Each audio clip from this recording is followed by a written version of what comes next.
الرحمن الرحیم الحمد للہ الذی هو الاول والآخر والظاہر والباطن والصلاة والسلام على اشرف الانبیاء والمرسلین سیدنا ومولانا ومقتدانا ابی القاسم محمد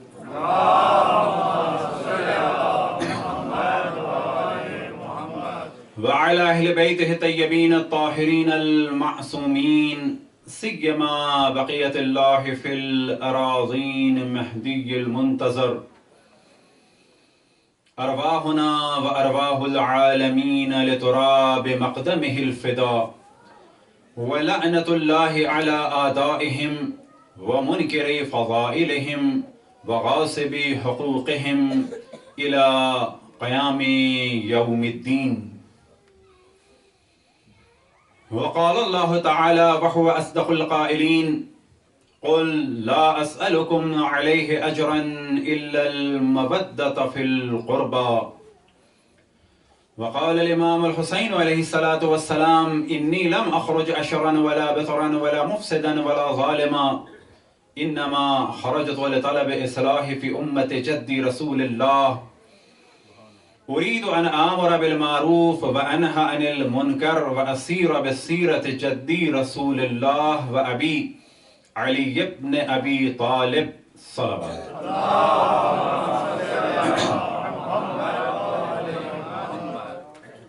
جب امام حسین علیہ السلام مدینے سے نکلے مکے کی جانب تو اپنا وصیت نامہ اپنے بھائی جناب محمد حنفیہ کہ جنہیں محمد اکبر بھی کہا جاتا ہے ان کے حوالے کیا اور اس وصیت نامے میں اپنے مدینے سے نکلنے کے سبب کی جانب توجہ دلائی. اور ہماری روش عام طور پہ یہی ہے کہ ایام ازاں میں اس وصیت نامے کے اس حصے کے جس میں امام حسین نے اپنے ہدف اور سبب کی جانب توجہ دلائی اسے پڑھا جائے تاکہ خود ہماری بھی توجہ رہے کہ ہدف امام حسین کیا تھا اور مومنین کی بھی توجہ رہے، کیونکہ جب تک ہدف امام حسین کلیئر نہیں ہوگا تو ہمارا بھی ہدف کلیئر نہیں ہو سکتا. اور اگر ہدف امام حسین ہمیں پتہ ہوگا تو عزاداری کا ہدف بھی خود بخود معین ہو جائے گا. بغیر ہدف امام حسین کے یاد رکھیں نہ ہماری زندگی صحیح ہو سکتی ہے اور خصوصاً عزاداری بھی ہدف سے ہٹ جائے گی. بس امام فرماتے ہیں کہ میں اکڑ تکبر فساد یا ظلم کے لیے مدینے سے نہیں نکلا، میں صرف اور صرف اپنے جد رسول اللہ کی امت کی اصلاح کے لیے نکلا ہوں. میں چاہتا ہوں کہ امر بالمعروف کروں، نہیں عن المنکر کروں، اپنے جد رسول اللہ اور اپنے والد علی ابن ابی طالب کی سیرت پر عمل کروں. بس پہلے دن بھی ہم نے توجہ دلائی یا تو ہدف ایک ہے اصلاح امت اور باقی یہ چار چیزیں اس ہدف تک پہنچنے کے لیے ہیں، یا یہ سمجھ لیں کہ ہدف 5 ہیں: اصلاح امت، امر بالمعروف، نہی عن المنکر، سیرت رسول اللہ اور سیرت مولا امیر المؤمنین علیہم الصلاۃ والسلام. بس مجلس میں بلا شک سب سے زیادہ جن امور کو ڈسکس کیا جانا چاہیے اس میں سب سے اول موضوع ہے اصلاح امت رسول اللہ. یہ اصلاح امت کیسے ہوگی؟ امر بالمعروف اور نہی عن المنکر کے ذریعے. ہمارے لیے آئیڈیل کون ہیں؟ سب سے پہلے اشرف الانبیاء حضرت محمد مصطفیٰ صلی اللہ علیہ وآلہ وسلم. ان کے بعد راہ کو معین اور راہ کو واضح کرنے کے لیے کس کا ذکر آنا چاہیے؟ اسد اللہ غالب علی کل غالب علی ابن ابی طالب. اور جب ہم یہ کہتے ہیں کہ سیرت رسول اللہ صلی اللہ علیہ وآلہ وسلم تو ممکن ہے کہ بعد میں کنفیوژن ہو جائے کہ سیرت کس سے لی جائے، تو فوراً واضح کیا جاتا ہے سیرت مولا امیر المؤمنین کے، جس سے واضح ہو جاتا ہے کہ سیرت مولا امیر المؤمنین و سیرت امام حسن و امام حسین و امام زین العابدین و امام محمد باقر و امام جعفر صادق و امام موسیٰ کاظم و امام رضا و امام محمد تقی، امام علی نقی، امام حسن عسکری اور حجت ابن الحسن العسکری المہدی.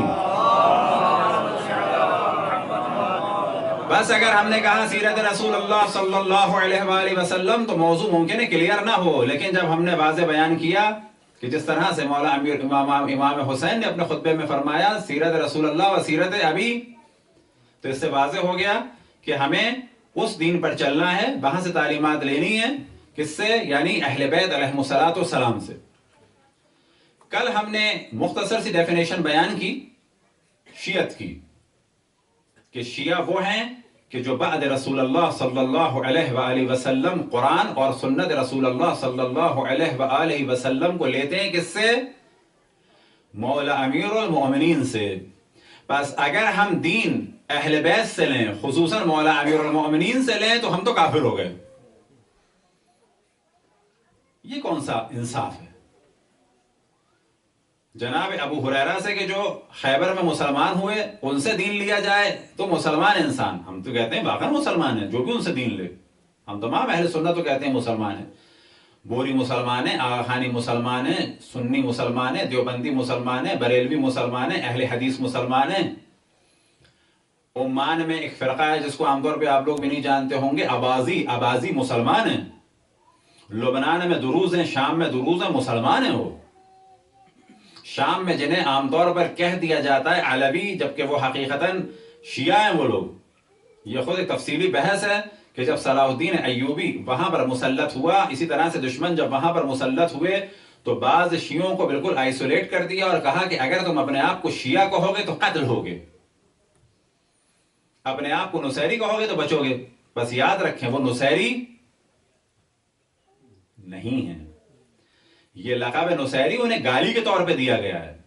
بس آپ میں سے ہر مومن پر واجب ہے کہ شام میں جو مومنین کہ جن کو علوی کہا جاتا ہے ان کو نصیری نہ کہیں، گناہ ہے، یہ ظلم ہے ان پر۔ ان کے بعض علماء نے خود فرمایا کہ جو گالی ہمیں دشمنوں نے دی، جو لقب ہمیں دشمنوں نے دیا، افسوس کہ اسی گالی اور اسی لقب سے ہمارے دوست بھی ہم کو پکار رہے ہیں۔ وہ نصیری نہیں ہے، یاد رکھیں، نصیری انہیں دیا گیا تھا لقب گالی کے طور پہ۔ وہ علوی ہیں، وہ اثنا عشری ہیں وہ، لیکن ان کو آئسولیٹ کر دیا گیا، پھر تدریجاً تھوڑا بہت انحراف آ گیا، لیکن وہ 12 ائمہ کے ماننے والے ہیں وہ، کیونکہ جتنے بھی ہیں سب مسلمان ہیں۔ لیکن ہم سوال یہی کرتے ہیں کہ اگر مولا امیر المومنین سے ہم دین لیں تو ہم کافر ہو گئے، ابو ہریرہ سے دین لیں تو سب مسلمان ہیں، ہم کہتے ہیں مسلمان ہیں، لیکن یہ کیا ظلم ہے کہ جو اہل بیت سے وابستہ ہیں وہ کافر ہیں؟ البتہ خود سوال کیا جا سکتا ہے ان حضرات سے کہ جو یہ کہتے ہیں کہ ہم اہل بیت کو مانتے ہیں، تو ہم سوال یہ کریں گے اہل بیت کو کیا مانتے ہو؟ وہ بہت اچھے تھے، بہت ان کے فضائل تھے، تو یہاں پہ جواب دیا جائے گا اگر وہ بہت اچھے تھے، بہت ان کے فضائل تھے تو تم اور پھنس گئے۔ تم سے ہم یہ سوال کریں گے کہ اگر وہ اتنے اچھے تھے، ان کے اتنے فضائل تھے، گو کہ تمام مسلمان اس پر یقین رکھتے ہیں۔ ایک اہل بیت کی فضیلت، بڑی خاص فضیلت کہ جس سے لوگوں کو جھنجھوڑا جا سکتا ہے، ان فضیلتوں میں سے ایک فضیلت یہ کہ جب تک نماز میں آل رسول پر صلوات نہ بھیجی جائے نماز نہیں ہو سکتی۔ یہ سب کا فیصلہ ہے، یہ تمام فقہاء اسلامی سے مانتے ہیں، چاہے وہ شیعہ ہوں، چاہے سنی ہوں، چاہے کسی بھی مذہب اور مکتب کے ہوں۔ سوال یہ کرنا چاہیے کہ جن اہل بیت پر سلام کیے بغیر اور درود بھیجے بغیر نماز نہیں ہو سکتی، تو کبھی تم نے یہ نہیں سوچا کہ جن کے نام کے بغیر نماز نہیں ہو سکتی تو نماز کے مسائل بھی انہی سے لیتے؟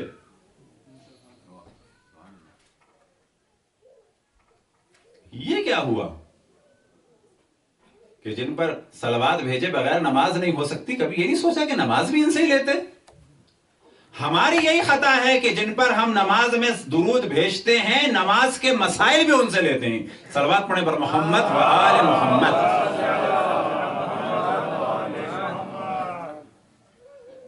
تو یہاں سے اسلام میں کہا جاتا ہے کہ دو اسکول آف تھاٹس کے جن میں سے ایک کو کہا جاتا ہے مذہب اہل بیت، دوسرے کو کہا جاتا ہے مذہب خلفاء۔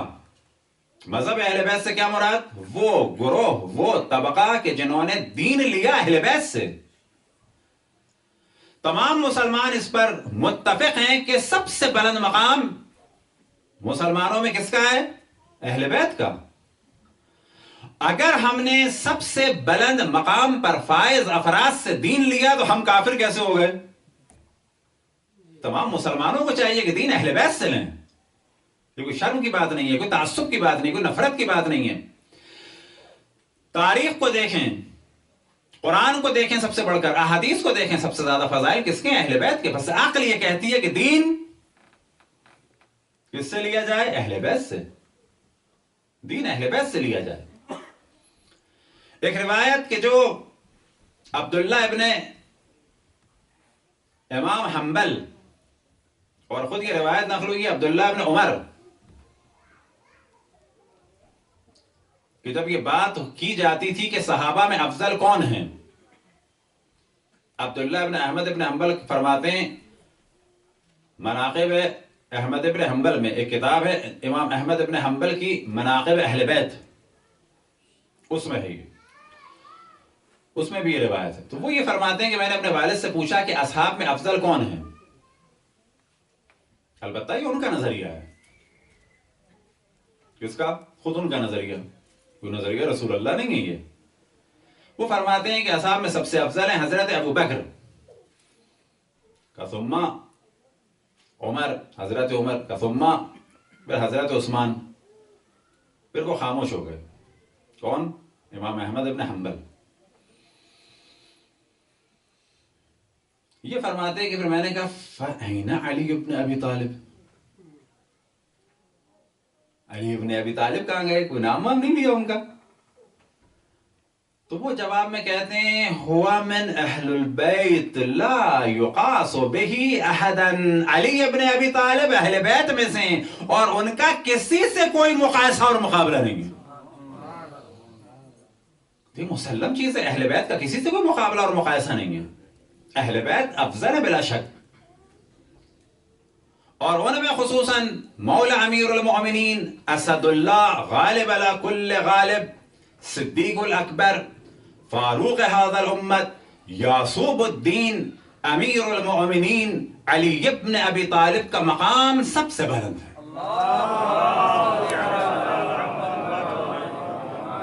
اہل بیت کا مقام سب سے بلند، اہل بیت علیہ السلام میں سب سے بلند مقام کس کا ہے؟ صدیق اکبر، فاروق امت، امیر المؤمنین، یعصوب الدین، اسد اللہ، عین اللہ، ید اللہ، علی ابن ابی طالب کا مقام۔ ان دو القاب میں بعض دفعہ مومنین کو بھی جھٹکا لگ جاتا ہے کہ جو ہم نے بھی 2 دفعہ لیا نام، تو یاد رکھیں کہ یہ لقب فاروق اور صدیق اکبر یہ خالصتاً 100% شیعہ اور سنی کا اجماع ہے کہ رسول اللہ صلی اللہ علیہ وآلہ وسلم کی جانب سے صرف اور صرف مولا امیر المومنین کو دیا گیا ہے۔ جس طرح سے لقب امیر المومنین، جس طرح سے لقب امیر المومنین مولا امیر المومنین کا ہے، اوروں کے لیے بھی استعمال کر لیا، یہ امت نے استعمال کیا۔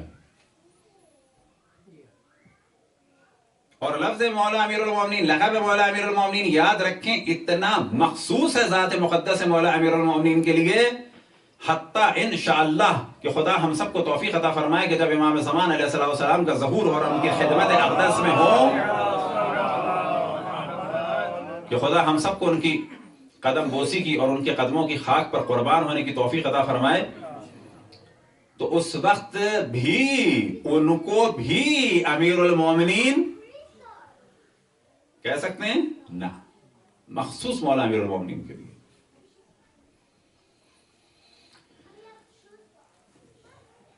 اسی طرح صدیق اکبر و فاروق مجمع الزوائد میں، جامع الاصول میں اور بہت ساری کتابوں میں ایک روایت نقل ہوئی اور تقریباً 2-3 طریقوں سے نقل ہوئی کہ ایک دن رسول اللہ صلی اللہ علیہ وآلہ وسلم نے اصحاب کے درمیان مولا امیر المومنین علیہ السلام کا ہاتھ تھاما اور اصحاب کو مخاطب کر کے آپ نے فرمایا ھذا اول من آمن بی، یہ وہ ہے جو سب سے پہلے مجھ پر ایمان لایا۔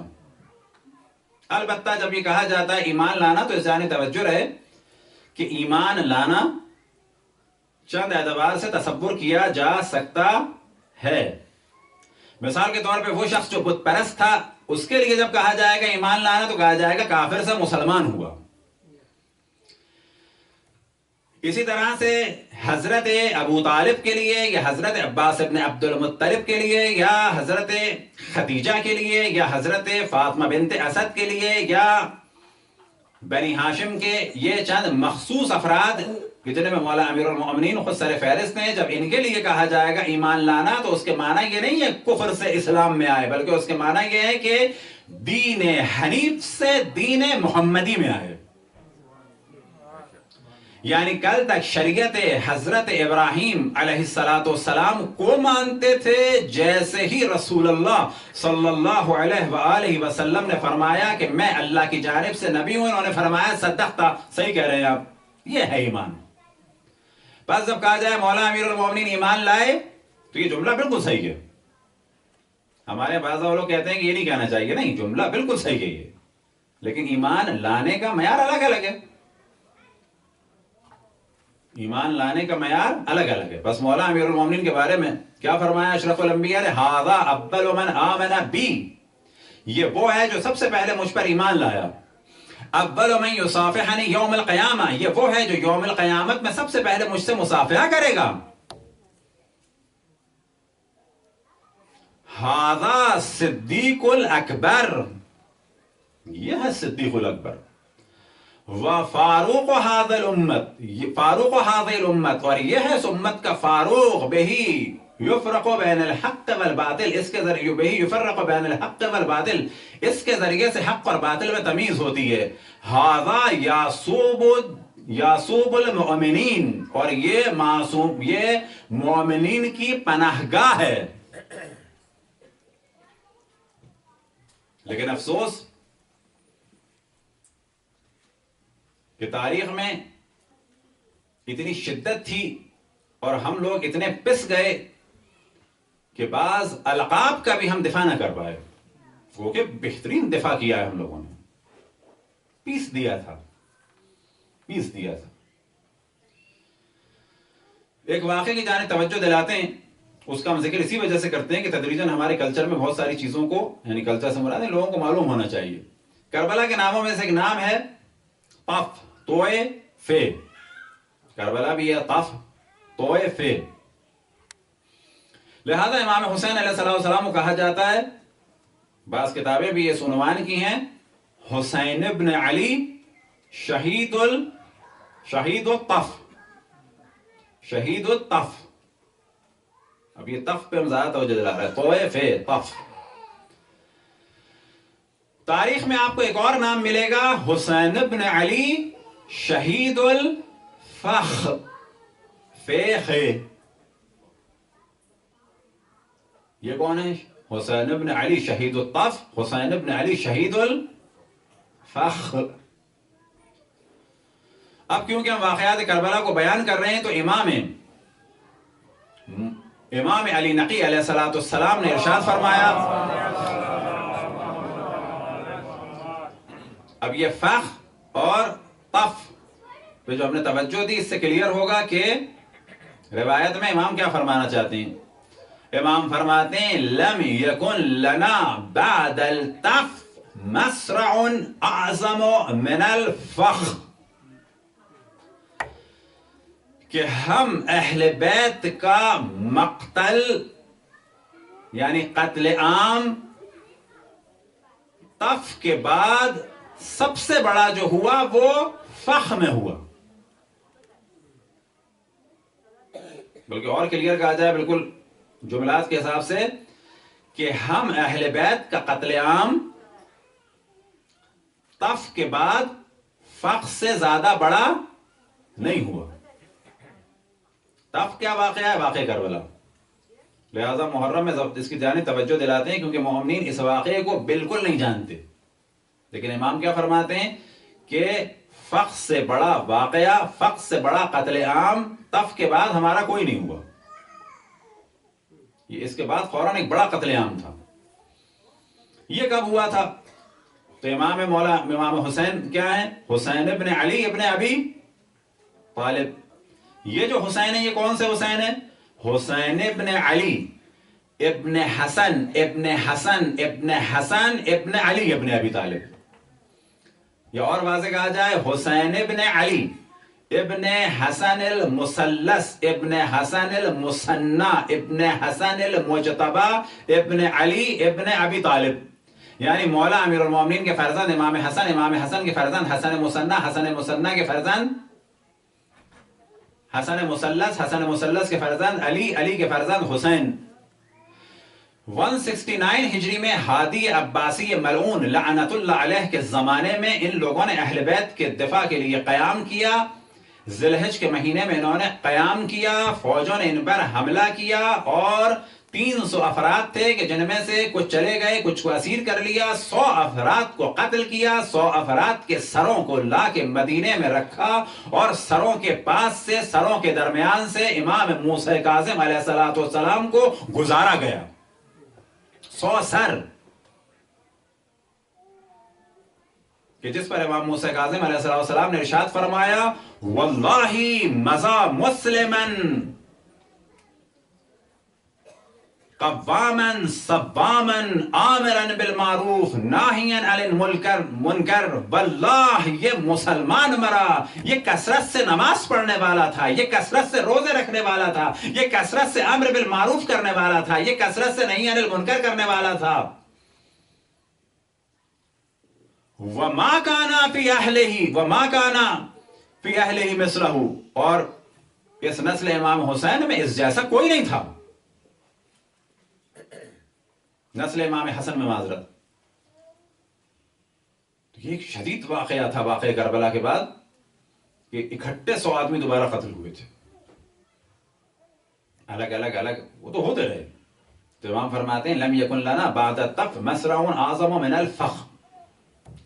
یہ فخ مقام آج بھی مکے کے پاس ہے، ایک باؤنڈری سی بنی ہوئی ہے اور اب یہ علاقہ بن گیا ہے. وہاں پہ بہت ساری ہائی رائز بلڈنگز ہیں. اس مقام سے جب رسول اللہ صلی اللہ علیہ وسلم ایک دفعہ گزرے تو وہاں پر 2 رکعت نماز پڑھی اور نماز کے بعد انتہائی گریہ کیا. جب لوگوں نے سوال کیا تو فرمایا آپ نے کہ جبرائیل ابھی نازل ہوئے اور بتایا تھا کہ یہاں پر میری نسل کے پاک ترین افراد قتل کیے جائیں گے. اسی مقام سے ایک دفعہ امام محمد باقر علیہ السلام گزرے اور نماز پڑھی اور گریہ فرمایا. انہی شہداء کو کے سروں کو رکھا گیا، امام موسیٰ کاظم علیہ السلام کو گزارا گیا. انہی شہداء کے بارے میں امام علی نقی نے کیا فرمایا لم یکن لنا بعد الطف مسرع اعظم من الفخ. ٹھیک ہے، ہم نے ذکر کیا کہ بلا شک ہم پر حق ہے کہ جو ہمارے اوپر ظلم ہوا اسے بیان کیا جائے، اور یہ جو ہستیاں کہ جن کا خود ائمہ نے ذکر کیا بلا شک ان کا ذکر کرنا ہم پر لازم. تو ہر دور میں مولا امیر المومنین سے توسل کی وجہ سے ہمیں قتل کیا گیا. قتل چھوٹے موٹے پیمانے پہ نہیں کیا گیا. کربلا کا واقعہ کوئی سادہ واقعہ نہیں ہے. یہ انشاءاللہ مصائب میں اس کو بیان کریں گے کہ یہ جو ہم بار بار کہہ رہے ہیں کہ حضرت زینب اور حضرت ام کلثوم اور باقی مقدرات عصمت و طہارت کو جو اسیر کیا گیا، یہ کہنا کافی نہیں ہے، بلکہ صحیح جملہ یہ ہے کافر کنیزوں کی طرح اسیر کیا گیا. یہ جملہ خود حضرت زینب سلام اللہ علیہ کے خطبوں سے نتیجے کے طور پہ نکلتا ہے.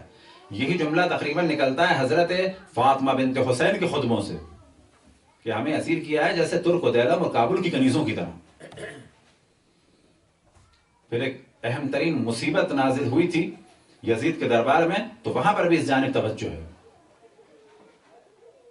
ایک شخص ان کو سمجھ رہا تھا کیا، انشاءاللہ مصائب میں بعد میں بیان کریں گے کسی اور دن. کیا سمجھ رہا تھا اہل بیت کو کہ یہ کافر ہے. کافر وہ کہ جن کی وجہ سے دین ہے. رسول اللہ کے فرزندان، ایک نسل گزری ہے رسول اللہ کی نواسیاں، ان کے بارے میں کیا تصور کیا جا رہا ہے کہ بعض لوگ سمجھ رہے ہیں کافر ہیں معاذ اللہ. یہ مظلومیت اہل بیت تھی. صرف کس لیے؟ تمسک بے مولا امیر المومنین. مولا امیر المومنین اور قرآن میں بہت شباہت ہے، اور یہی وجہ ہے کہ رسول اللہ صلی اللہ علیہ وسلم نے ارشاد فرمایا علی مع القرآن والقرآن مع علی. یہ ایک روایت بھی کافی ہے مولا امیر المومنین کی خلافت کے لیے کہ بعد رسول اللہ وہ زیادہ حق نہیں رکھتا جس قرآن اس سے سمجھا جائے، دین اس سے لیا جائے، کہ جس کے لیے آپ نے فرمایا کہ یہ قرآن کے ساتھ ہے اور قرآن اس کے ساتھ ہے. باقی کہ کسی کے لیے بھی نہیں کہا. یہ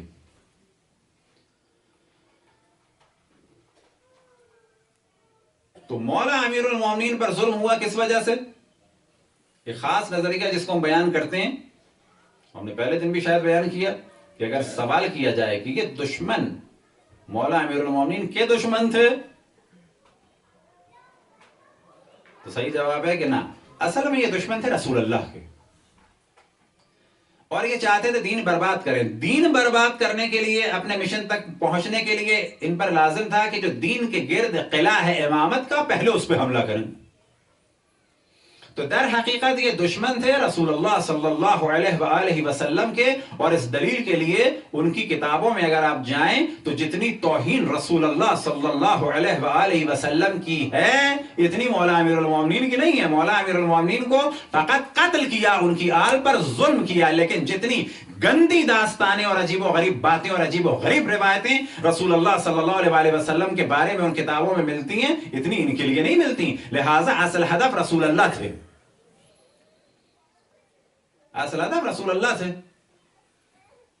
آج ہم پہ بڑے آرام سے کہہ دیا جاتا ہے اصحاب کی توہین، ہم نہیں کرتے اصحاب کی توہین، ہم تو وہ کہتے ہیں جو قرآن کہتا ہے۔ ہم یہ کہتے ہیں کچھ صحیح تھے کچھ غلط تھے۔ قرآن بھی یہی کہتا ہے کہ سورہ منافقون نازل ہوئی، سورہ برات میں واضح کہا گیا، مسلمانوں کو متنبہ کیا گیا، وَمِمَّنْ حَوْلَكُمْ مِنَ الْأَعْرَابِ مُنَافِقُونَ، اے مسلمانوں یاد رکھو تمہارے ارد گرد جو اعراب ہیں، جو بدو ہیں، ان میں منافق ہیں۔ وَمِنْ أَهْلِ الْمَدِينَةِ مَرَدُوا عَلَى النِّفَاقِ، اہل مدینہ میں کچھ لوگ ایسے ہیں جو نفاق میں شدید ہیں، نہ فقط منافق ہیں، مردوا علی النفاق، نفاق میں بڑے ماہر ہیں، پختہ فنکار ہیں۔ آج ہم سے بحث کی جائے کہ نہیں کون منافق تھے، بلا شک اصحاب پر ہماری جانیں قربان ہو جائیں، لیکن ہمارا نظریہ قرآن والا نظریہ ہے، کچھ صحیح کچھ غلط۔ ہاں اہل بیت کے بارے میں یہ ہے کہ یہ سب کے سب صحیح تھے، ان کے لیے آیت تھیر نازل ہوئی ہے، علم میں نہیں تھا کچھ صحیح یا کچھ غلط۔ بس جہاں پر صحیح اور غلط کا امکان ہو، اس سے بہتر وہ راہ ہے کہ جہاں پر صحیح ہونے کا یقین ہو۔ بس ہم نے دامن تھاما اہل بیت کا کہ یہاں سے جو ملے گا طیب و طاہر و پاک و پاکیزہ ملے گا۔ صلوات پڑھیں بر محمد و آل محمد۔ اور خداوند تبارک و تعالی ہم سب کو ائمہ علیہ السلام کی روش پہ چلنے کی توفیق عطا فرمائے۔ جو ایک مثال میں عام طور پہ مجالس میں دیتا ہوں، امام حسین نے دین کو بچایا، کس کے لیے بچایا؟ انسانوں کے لیے۔ انسان کیا کریں؟ خوبصورت سا پینڈولم بنائیں اور گلے میں ڈال لیں، کوئی سونے کا، کوئی چاندی کا، کوئی پلیٹینم کا، اور اس میں لکھ دیں دین۔ نہ، انسانوں کے لیے بچایا، کس کے لیے؟ ہمارے لیے۔ کیوں بچایا؟ تاکہ ہم اس پر عمل کریں۔ اب یہ شب جمعہ ہے، بہترین عمل شب جمعہ کا اور خصوصاً روز جمعہ کا ہے بر محمد و آل محمد صلوات۔ بہترین عمل ہے۔ بس جو بھی آپ میں سے کل کسی کام میں بھی مصروف ہو، ایک تو یاد رکھیں کہ جو بھی آپ کام کر رہے ہیں اگر رزق حلال ہے، کہ انشاءاللہ سبھی کا ہے، مراد یہ کہ ایسے کام کے جو شریعت میں جائز نہیں ہے وہ حرام ہے، لیکن جو بھی آپ کام کر رہے ہیں جو شریعت میں حلال ہے تو کبھی بھی اپنے آپ کو یہ نہ سمجھیں کہ میں تو عبادت نہیں کر رہا۔ نا، یہ جو آپ اپنے گھر والوں کے لیے یہ سب کچھ کر رہے ہیں خود عبادت ہے، رزق حلال سب سے بڑی عبادت ہے۔ اس دوران اگر آپ عبادت کرنا چاہیں تو کیا کریں؟ ذکر کریں اللہ کا، آسان ترین ذکر کہ جس کو کہا جاتا ہے ذکر خفی، اور اس کی خصوصیت یہ ہے کہ ہونٹ بھی بند رہیں گے اور حتیٰ زبان میں بھی زیادہ حرکت نہیں ہوتی۔ اور خداوند تبارک و تعالی ہم سب کو توفیق عطا فرمائیں کہ جب ہم مرے تو وہ ذکر کر رہے ہیں، وہ ذکر کون سا ہے؟ لا الہ الا اللہ۔ ہونٹ بند کر کے ہلکی سی زبان کو حرکت دیں تو بغیر کسی چیز کے آسان ترین ذکر ہے لا الہ الا اللہ، آسان ترین ذکر۔ تو خدا ہم سب کو توفیق عطا فرمائے کہ دنیا میں بھی یہ کہتے رہیں اور جب دم نکلے تو اس وقت بھی ہماری زبان پہ کیا ہو؟ لا الہ الا اللہ۔ البتہ لا الہ الا اللہ کس کے ساتھ؟ عقیدہ ہو رسول اللہ پر، اور عقیدہ ہو کس پر؟ اہل بیت رسول اللہ پر۔ خالی کافی نہیں ہے، ان دونوں چیزوں کے ساتھ۔ لہٰذا عبادت کی رات ہے، اگلا دن عبادت کا دن ہے۔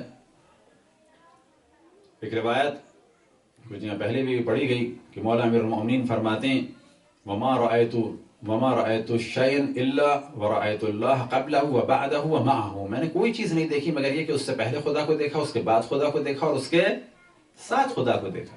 کیونکہ دنیا کی جتنی چیزیں ہیں یہ سب کی سب اللہ سبحانہ و تعالیٰ کی جانب دعوت دینے والی ہے. چاہے وہ درخت ہو، چاہے وہ پھل ہو، چاہے کچھ بھی ہو. آپ خوبصورت پھول دیکھیں تو فقط یہ توجہ دیں کہ یہ خوبصورت پھول کیا ہے اصل میں. یہ پھول کیا ہے؟ یہ پھول اصل میں مٹی ہے. یہ پھول مٹی ہے. یہی مٹی جو تنے کے نیچے ہے، یہی مٹی جس میں بدبو ہے، یہی مٹی ایک کارخانے سے گزری. عام طور پہ انگلش میں کہتے ہیں درختوں کو کیا کہتے ہیں؟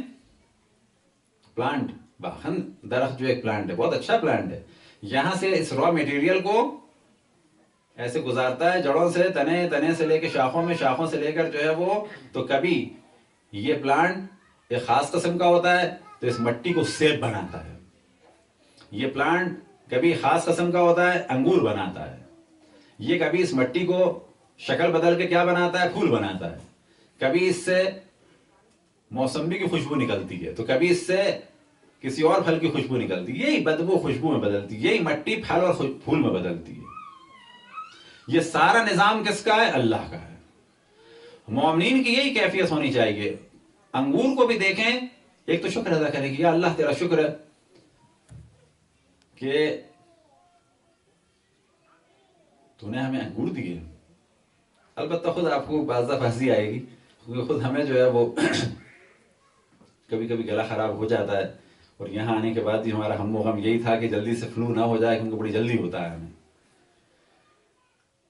تو جب بھی میں کولڈ ڈرنک پیتا ہوں تو بعض دفعہ یہی کرتا ہوں، یا اللہ تیرا شکر ہے اور مجھے ایسے ہی رکھ، میں کولڈ ڈرنک پیتا رہوں. یعنی واقعا بعض دفعہ ہوتی ہے، کیونکہ ایک ہے محبت کولڈ ڈرنک سے.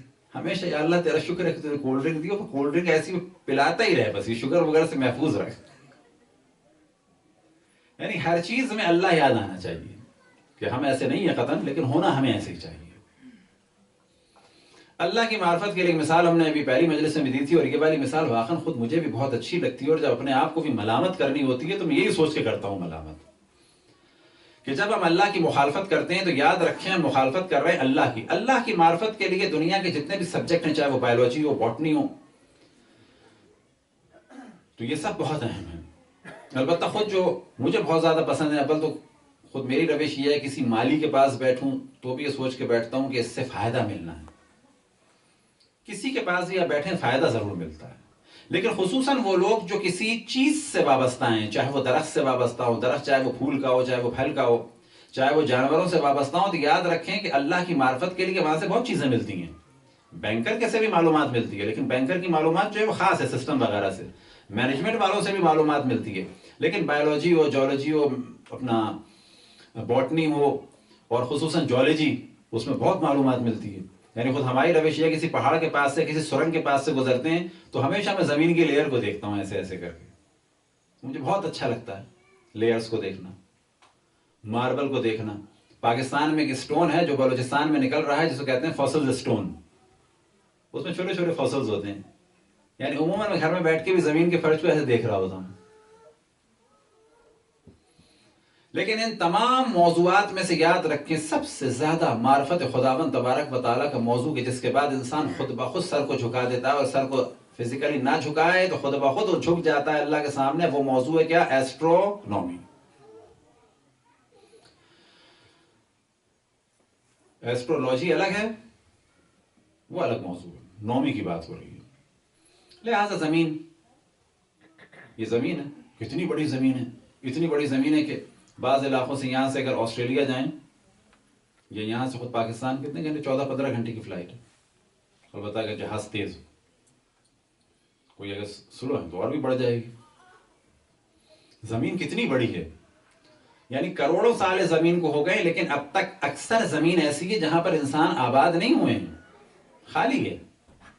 یہ 6 ارب انسان جو ہیں وہ خالی زمین پہ، کم زمین پر ہیں. زمین ابھی بھی زیادہ خالی ہے. اب اس کے لیے لڑائیاں بھی ہیں، جنگیں بھی ہیں، طاقت اور قدرت کے لیے. اس زمین کو اگر آپ کو دیکھنا ہے تو یہ اندازہ لگائیں کہ ہمارے سولر سسٹم کا ایک حصہ ہے. سیارہ ہونا بڑی بات نہیں ہے، ستارے بھی بہت بڑے بڑے ہیں، یہ ایک چیز ہے۔ اس سولر سسٹم میں کتنے سیارے ہیں اس پہ خود اختلاف ہے، کبھی انکار کبھی اختلاف۔ یہ ہمارا سولر سسٹم جو ہے کتنا بڑا ہے؟ بہت بڑا ہے۔ ایسے ہزاروں سولر سسٹم ہے، کس میں؟ اس ملکی وے میں، یعنی ہماری اس گلیکسی میں۔ ایسی ہزاروں لاکھوں گلیکسیاں کائنات میں موجود ہیں کہ جن کی تصویر بھی نہیں اتاری جا سکتی، یاد رکھیں۔ ایسی ہزاروں لاکھوں گلیکسیاں ختم ہو چکی ہیں، اتنی دور چلی گئی ہیں، کوئی حساب کتاب نہیں ہے اس کا، جن میں سے ایک نظریہ خود بلیک ہولز کا ہے۔ ایک بڑا اچھا نظریہ کہ جو اس وقت انگلینڈ کے ایک پروفیسر کا ہے، اور وہ پروفیسر بھی خصوصاً نوجوان یاد رکھیں، ہم بھی پڑھائی میں کوئی اتنے اچھے نہیں تھے، لیکن خصوصاً نوجوان یاد رکھیں۔ خود ہمارے لیے ہمیشہ میتھمیٹکس مشکل رہی، چیزیں مشکل رہی، کیونکہ ہم نے کبھی اس کو گیم سمجھا ہی نہیں، جبکہ میتھمیٹکس اگر دیکھیں، بچیاں بھی اگر بچے بھی سوچ رہے ہیں واقعی گیم ہے، جیسے پزلز ہیں، انسان کھیل رہا ہے، لیکن واقعی اس وقت ہمیں شعور ہی نہیں تھا، ہم تو اس کو ہمیشہ عذاب ہی سمجھتے رہے۔ اسی طرح سے اور موضوعات۔ اس وقت فزکس کا ماہر ترین آدمی، اور خصوصاً پھر نوجوانوں کو توجہ دلائیں کہ جو ان کے پاس آنکھیں ہیں، ہاتھ ہیں، پاؤں ہیں، یہ اس طرح سے ہلتے ہیں، جھلتے ہیں، چلتے ہیں، پھرتے ہیں، یہ اللہ کی نعمت ہے۔ اس وقت فزکس کا ایک اہم ترین پروفیسر کہ جس کو کہا جاتا ہے کہ یہ اس وقت آئنسٹائن کے بعد واقعا سب سے زیادہ قابل انسان ہے انگلینڈ میں، ان کا نام ہے کیا؟ جناب اسٹیفن ولیم اسٹیفن ہاکنگ۔ یہ خود اللہ کی واقعا ایک نشانی ہے۔ نہ چل سکتا ہے، نہ بیٹھ سکتا ہے، نہ ہاتھوں کو حرکت دے سکتا ہے، نہ بول سکتا ہے، نہ سن سکتا ہے، صرف دیکھتا ہے، ہلکا ہلکا چہرہ ہلاتا ہے، اس کو جا کے آپ گوگل میں آج سرچ کیجئے گا، ہلکی ہلکی زبان ہلاتا ہے، اور زبان سے جو آواز نکلتی ہے وہ ہمارے جیسی آواز نہیں، انگلش نہیں بولتا ہوں، وائبریشنز ہی ہیں اس قسم کی۔ لیکن کمال اس کا بھی ہے، اور کمال ان لوگوں کو بھی ہے جو اس سے علم لے رہے ہیں، کہ ان ساؤنڈز کو جو ہے چینج کر رہے ہیں۔ لہٰذا ان کی ایک کتاب ہے دا ہسٹری آف ٹائم، اسی طرح سے اور بھی اچھی اچھی کتابیں، ان کا ایک نظریہ ہے، کن کا؟ ولیم اسٹیفن ہاکنگ کا۔ ایک ہوتی ہے چیز شہاب ثاقب۔ شہاب ثاقب کیا چیز ہے کہ ہمارے مدار میں، اس ہمارا یہ جو سولر سسٹم ہے، اس میں جو چیز ہمیں چمکتی بھی نظر آتی ہے، یہ کیا چیز ہوتی ہے؟ یہ وہ چیزیں ہیں کہ جہاں پر سورج کی لائٹ پڑ رہی ہے، ہمارے یہاں لائٹ نہیں ہے تو اندھیرا ہے، اس پہ لائٹ پڑ رہی ہے، وہ ہم کو چمکتے ہوئے نظر آ رہے ہیں، صحیح ہے؟ تو کچھ تو ہیں جو خاص کیفیت میں ہیں اور ایک ہی جگہ رہتے ہیں، کچھ ہیں جو خاص حرکت کرتے ہیں، وہ کیا ہیں؟ وہ سیارے ہیں۔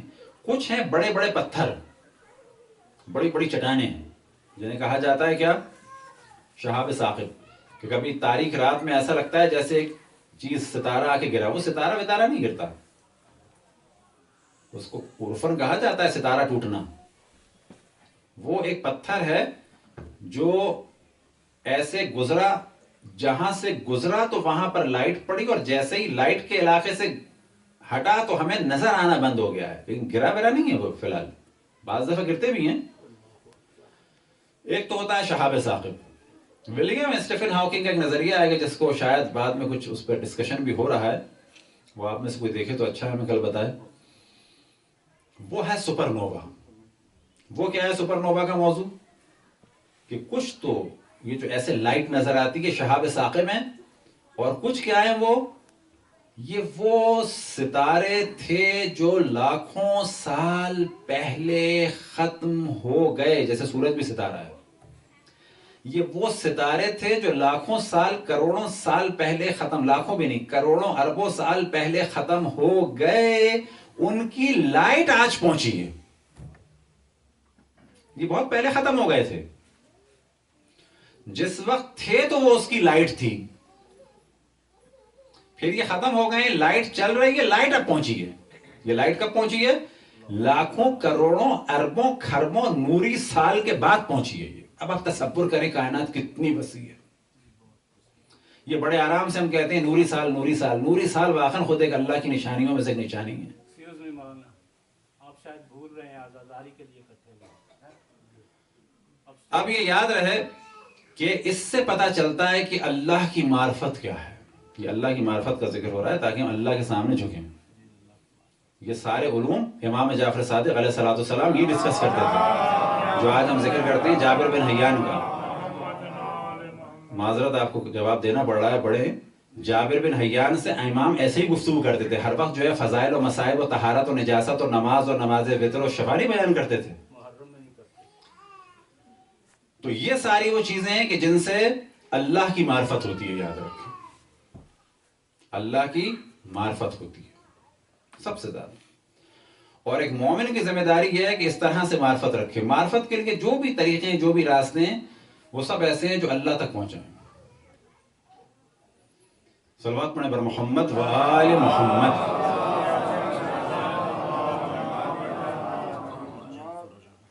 تو معرفت خدا وہ چیز ہے کہ جو سب سے بڑی فضیلت اہل بیت کی. سب سے بڑی فضیلت اہل بیت کی معرفت خدا. یاد رکھیں. اب معرفت خدا کے بارے میں ہمارے ممبر سے ہزار قسم کی جہالت کی باتیں ہوتی ہیں, ذاکرین کرتے ہیں. ان میں سے ایک بات کی جانب توجہ دلائیں کہ جو مذہب حق امامیہ کے اصول میں سے ہے, کیونکہ ہمارے بعض دفعہ روایتوں کو بالکل آدھا آدھا بیان کر کے ایسے ضائع کر دیتے ہیں. معرفت خدا کے بارے میں ایک روایت کہ اللہ کی معرفت کس کو ہے سب سے زیادہ, جو صحیح ترجمہ ہے مخلوقات میں سب سے زیادہ ہے رسول اللہ اور مولا امیر المومنین. خود رسول اللہ کی معرفت کس کو ہے؟ مولا امیر المومنین کو اور اللہ کو. مولا امیر المومنین کی معرفت کس کو ہے؟ اللہ کو اور رسول اللہ صلی اللہ علیہ وآلہ وسلم.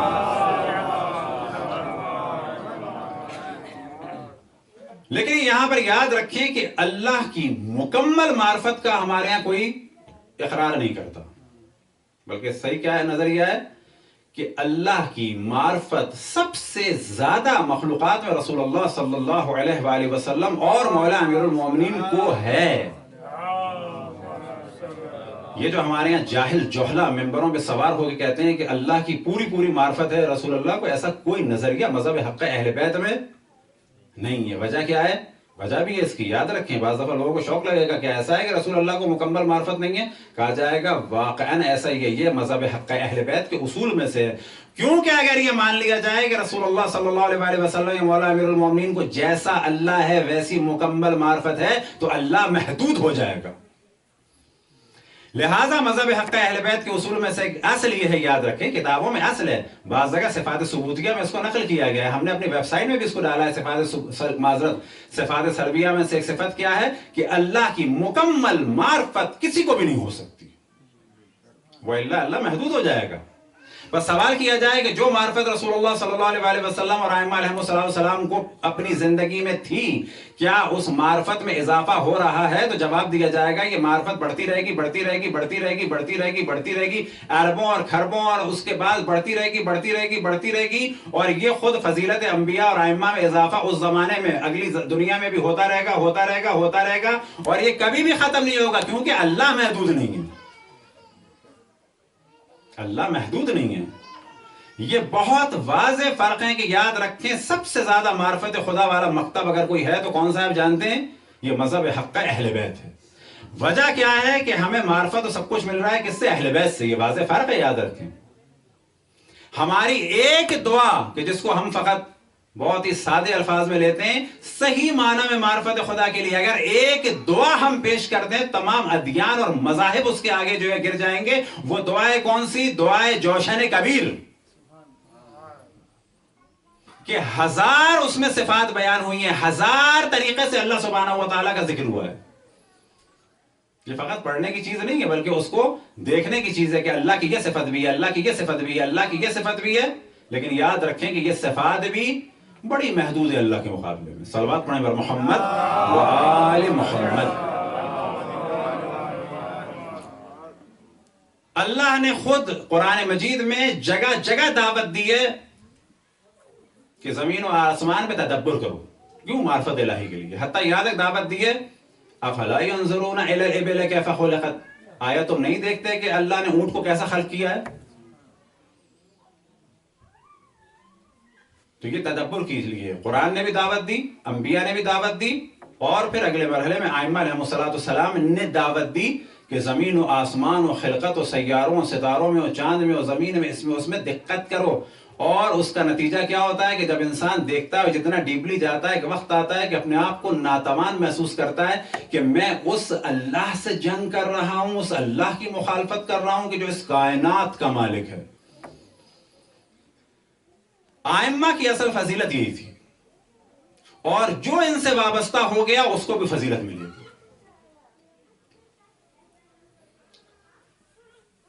آج کی تاریخ میں عموماً حضرت حر کا ذکر کیا جاتا ہے تو یاد رکھیں کہ حضرت حر کی یہ جو کامیابی ہے یہ احترام جناب سیدہ کی وجہ سے. اور مولا امام حسین نے جناب حر کے درجات کو بلند کرنے کے لیے ان کو امتحان میں بھی ڈالا. یاد رکھیں جس طرح سے اللہ سبحانہ و تعالی مشکلات میں ڈالتا ہے، اس لیے درجات کو بلند کرنے کے لیے. بالکل ایسے ہی انبیاء اور ائمہ علیہم السلام بھی بعض دفعہ جو ہے وہ ایک مشکل میں ڈالتے ہیں. ہم آپ عام طور پہ یہ تصور کرتے ہیں کہ مولا امیر المومنین علیہ السلام سامنے ہوتے، انبیاء سامنے ہوتے تو کیا کرتے؟ فوراً کہتے ہماری آنکھیں صحیح کر دیں، یہ کر دیں، یہ کر دیں.